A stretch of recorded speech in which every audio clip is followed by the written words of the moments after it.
你有冇諗過你自己覺得自己唔夠靚、唔夠英俊，做嘢又一般，又唔係特別幸運，做咗嘢老闆又睇唔到你，仲要遇到分手、分辨或者俾人呃錢，成世人冇乜運行，更加唔好講中六合彩，自己好似一個蟻民咁，日日喺度生存，唔知為乜，又冇目標，只係好似喺度為覓食而生存咁樣。你又知唔知道呢啲狀況其實全部都係你自己創造出嚟？你有冇聽過佛家一句說話叫做萬法唯心造？其實同我學嘅吸引力法則、意念創造實相係不謀而合嘅。但係好消息係，其實我哋係可以改變，甚至我哋係可以將自己改成富豪，只不過你係唔知道方法啫。想知道方法嘅，記得睇到最後。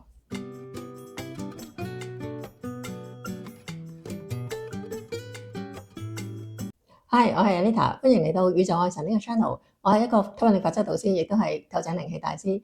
我用咗4年時間去學吸引力法則，研究點樣可以令到人生變得更加好。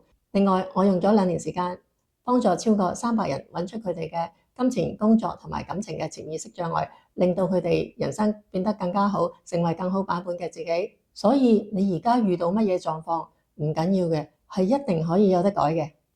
喺未學吸引力法則之前，我會見到有啲人，譬如成日病，我會覺得佢唔好彩，或者佢好努力都唔得到老闆嘅賞識，或者佢喺家庭付出好多，但係冇人欣賞佢，我會覺得佢好不幸。但係而家我明白到，其實所有嘢咧都係我哋嘅意念思維做出嚟嘅。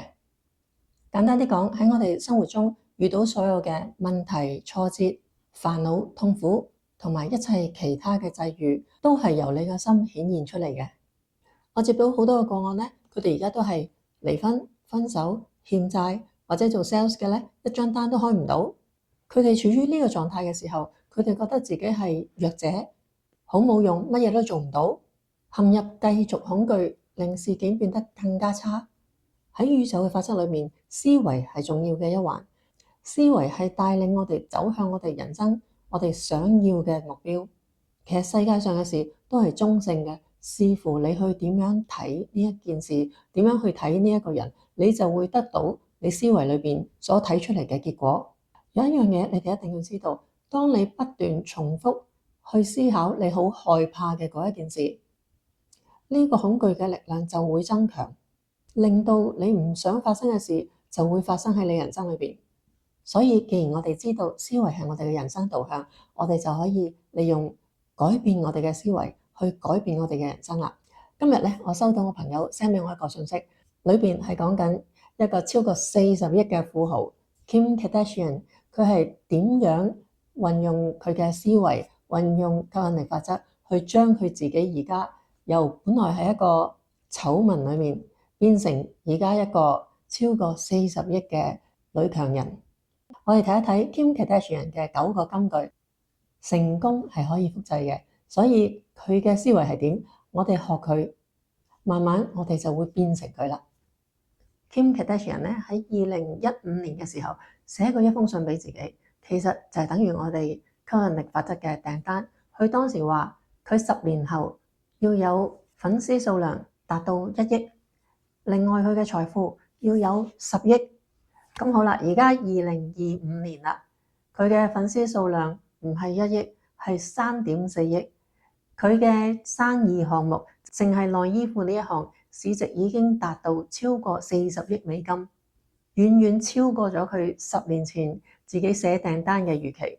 咁佢嘅成功係咪靠運氣呢？佢絕對唔係完全靠運氣，因為佢都經過一段好艱難嘅時間，因為佢有醜聞啦，但係佢將個醜聞化做佢嘅動力。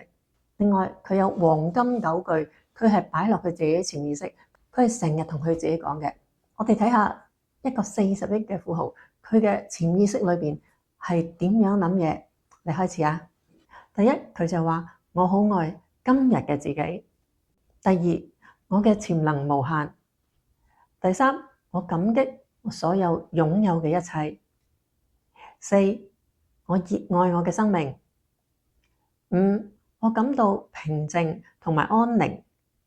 六，我釋放咗活力同埋能量。7，我能夠顯化嘅東西係無窮無盡。8，我吸引嘅財富係無憂無止。9，老娘招人愛，足夠好，絕對值得。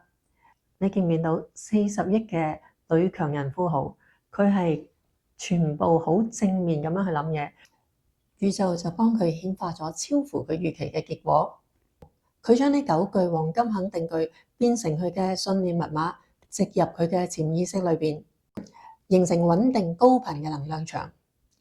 另外，佢非常擅長冥想同埋沐浴呢啲儀式感，去調整身體嘅震動頻率，將低頻嘅情緒，例如憤怒，轉為高能量，好似平靜。